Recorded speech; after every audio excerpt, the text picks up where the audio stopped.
Hello મિત્રો, શેરબજારની વાતોમાં મિત્રો થોડીક એસઆઈપીની આજ વાત કરવી છે કે એસઆઈપીના રોકાણથી કરોડપતિ બનવું હોય તો કેટલો સમય આપવો પડે. કોઈ માણસને કરોડપતિ બનવાની ઈચ્છા હોય કે મારે પૈસા ભેગા કરવા, અને પૈસા ભેગા કરવાની બધાની ઈચ્છા હોય છે. અને મારો એક રોકાણ સ્મોલ કેપ ફંડમાં છે, એની પણ આ વિડીયોમાં હું ચર્ચા કરવાનો. એના 6 થી 7 મહિનાનો ચાર્ટ હું તમને ફોટા દ્વારા પણ ઉતારી અને વિડીયોના છેલ્લા ભાગમાં મૂકવાનો છે. પરંતુ પહેલાં તમે સમજો કે કરોડપતિ બનવાના કેટલો સમય આપવો પડશે, અને દર મહિને 5,000 રૂપિયાની એસઆઈપી વડે કરોડપતિ બનતા કેટલો સમય લાગે? આ બધાને પ્રશ્નો છે. અને એસઆઈપીમાં દર મહિને માત્ર 5,000નું રોકાણ કરી અને કરોડપતિ બની શકાય. 100% વાત છે. 1 કરોડનું ભંડોળ ઊભું કરતાં કેટલો સમય લાગે? આ બધાનો પ્રશ્નનો જવાબ મિત્રો, પહેલાં તો તમે કયો ફંડ પસંદ કરો છો, અને small cap, mid cap, large cap, flexi cap fund કે ઇન્ડેક્સના નિફ્ટીના ઇન્ડેક્સમાં, સેન્સેક્સના ઇન્ડેક્સમાં ક્યાં રોકાણ કરો છો અને ક્યાં સારું વળતર વધારે મળે છે, એ પણ એટલું જ મહત્ત્વનું છે મિત્રો. પરંતુ જો તમને સરેરાશ 12% રિટર્ન મળે, બજાર ખૂબ સ્થિર ધીમે ધીમે ચાલે તો તમને 12% રિટર્ન મળે, તો તમારે એના માટે 26 વર્ષ ભોગ આપવો પડે. તો તમારા 1 કરોડ અને 7 લાખ રૂપિયા થાય. પરંતુ જો તમારું રિટર્ન વધે અને 15% થાય તો તમે 22 વર્ષમાં કરોડપતિ બની જાઓ મિત્રો. 22 વર્ષમાં 1 કરોડ અને 10 લાખ રૂપિયા થાય. પરંતુ એનાથી વધારે રિટર્ન તમને 18% રિટર્ન મળે તો મિત્રો તમે 18 વર્ષમાં કરોડપતિ બની જાઓ. દર મહિને 5,000 રૂપિયા રોકાણ કરો અને એવરેજ તમને 18% રિટર્ન મળે.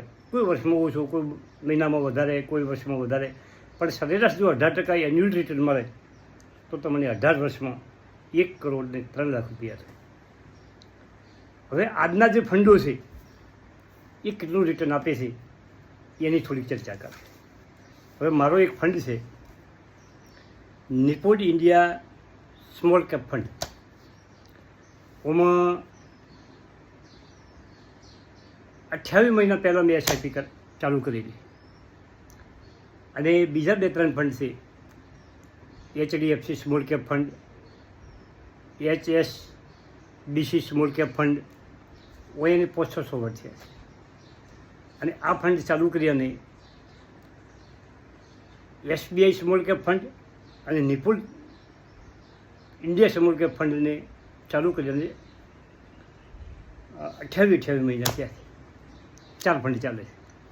એમાં વધારેમાં વધારે વળતર કોઈ મને આપ્યું હોય તો નિપુણ ઇન્ડિયા સ્મોલ કેપ ફંડે આપ્યું છે. હવે એની વાત કરો કે કઈ રીતે વળતર આપે છે અને કઈ રીતે હોય છે. હવે સર સમજો કે 15/1/2024 મેં જે 2,000 રૂપિયા રોકાણ કર્યું, એના પહેલાં મેં જે રોકાણ કર્યું શરૂઆતમાં ત્યારે મારે જે યુનિટ મળ્યા એનું બેલેન્સ 15/1/24 383 યુનિટ થયું હતું, પહેલી વાર. અને 15/1/2024 મેં 2,000નું રોકાણ કર્યું, એમાં 14 યુનિટ મને મળ્યા. અને તારે યુનિટનો ભાવ હતો 141.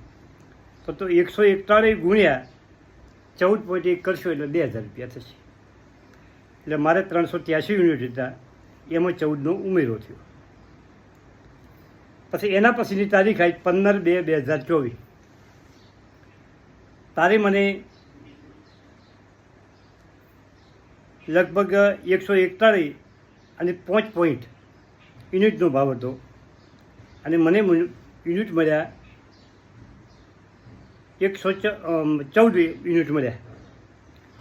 હવે એના પછી ત્રીજા મહિનામાં યુનિટનો ભાવ બજાર ઘટ્યું ત્રીજા મહિનામાં, એટલે મને 135 યુનિટના ભાવે 14.7 યુનિટ મળ્યા. હવે ચોથા મહિનામાં બજાર વધ્યું એટલે યુનિટનો ભાવ વધ્યો. 145 યુનિટનો ભાવ હતો અને 13.7 યુનિટ મળ્યા. પાંચમા મહિનામાં 153 યુનિટનો ભાવ હતો, 12.9 યુનિટ મળ્યા. છઠ્ઠા મહિનામાં 169 યુનિટનો ભાવ થયો બજાર વધ્યું એટલે, અને યુનિટ મળ્યા 11.78. સાતમા મહિનામાં 170 રૂપિયા યુનિટનો ભાવ થયો અને 11.17 યુનિટ મળ્યા. આઠમા મહિનામાં બજાર થોડું ઘટ્યું, એટલે બજાર ઘટે કે ના ઘટે પણ જે ફંડે જેવા શેરોમાં રોકાણ કર્યું હોય એ શેર ઘટ્યા હોય તો પણ યુનિટ ઘટે. 173 ભાવે મને 11.5 યુનિટ મળ્યા, અને છેલ્લે નવમા મહિનામાં 182.31 યુનિટનો ભાવ થયો અને 10.96 યુનિટ મળ્યા. હવે ટોટલ મારા યુનિટ છે 498.52 અને યુનિટનો ભાવ થયો 182.31. એટલે મારી રકમ થાય છે મિત્રો 90,891 રૂપિયા, અને મારું રોકાણ થાય છે 28 મહિનામાં 56,000 મિત્રો. પણ હવે રોકાણની ફોર્મ્યુલા સમજો કે મેં શરૂઆત કરી હતા 2028 મહિના પહેલાં, પછી બીજા મહિનામાં રોકાણ કર્યું એટલે 27 મહિના, 26 મહિના, 25 મહિના, મહિનો, એમ સરેરાશ મેં બધા પૈસા ભેગા રોકાણ કર્યું નથી. તો એવરેજ મારે જો એનું વ્યાજ કાઢવું હોય તો 56,000ને 14 મહિના મારું રોકાણ ગણાય સરેરાશ કાઢતા. તો મને એના ટકાવારી ગણું તો મિત્રો 38% રિટર્ન મળ્યું, કરીને 8% રિટર્ન મળ્યું. હવે આપણે સાદી ભાષામાં સમજીએ કે 15/1/24 રોજ નિપુણ ઇન્ડિયા સ્મોલ કેપ ફંડમાં લમસમ કોઈ 2,000 રૂપિયા નોખ્યા હોય, અને એ વખતે યુનિટનો ભાવ હતો 141 રૂપિયા, તો એને 1418 યુનિટ મળે મિત્રો. કેટલા? 1418 યુનિટ મળે. અને આજે એટલે કે 15/9/24 યુનિટનો ભાવ છે 182.31, અને આપણા પાસે યુનિટ કેટલા મળ્યા હતા? 2,01,418. એનો ગુણાકાર કરો તો 2,58,593 રૂપિયા થાય. હવે મહિના કેટલા થયા મિત્રો? 8 મહિના જેટલો સમય થાય.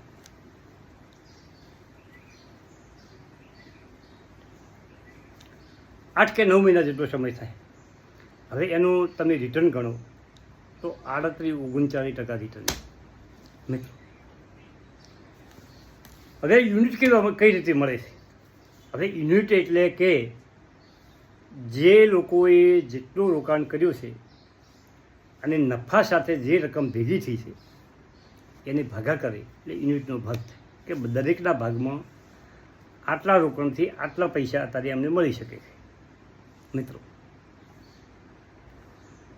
આ 10 વર્ષ પહેલાંનો જે ફંડ બનેલો છે એ વખતે યુનિટનો ભાવ અને રોકાણના ભાવ શરૂઆતમાં સસ્તા ભેગા હતા, પરંતુ જેમ રોકાણ વધે ગયું એમ કમ્પાઉન્ડિંગ પાવર એટલે કે ચક્રવૃદ્ધિના વ્યાજના દરે જેટલો સમય લોબો આપશો, મ્યુચ્યુઅલ ફંડમાં જેટલો સમય લોબો આપી શકો એટલો ફાયદો વધે.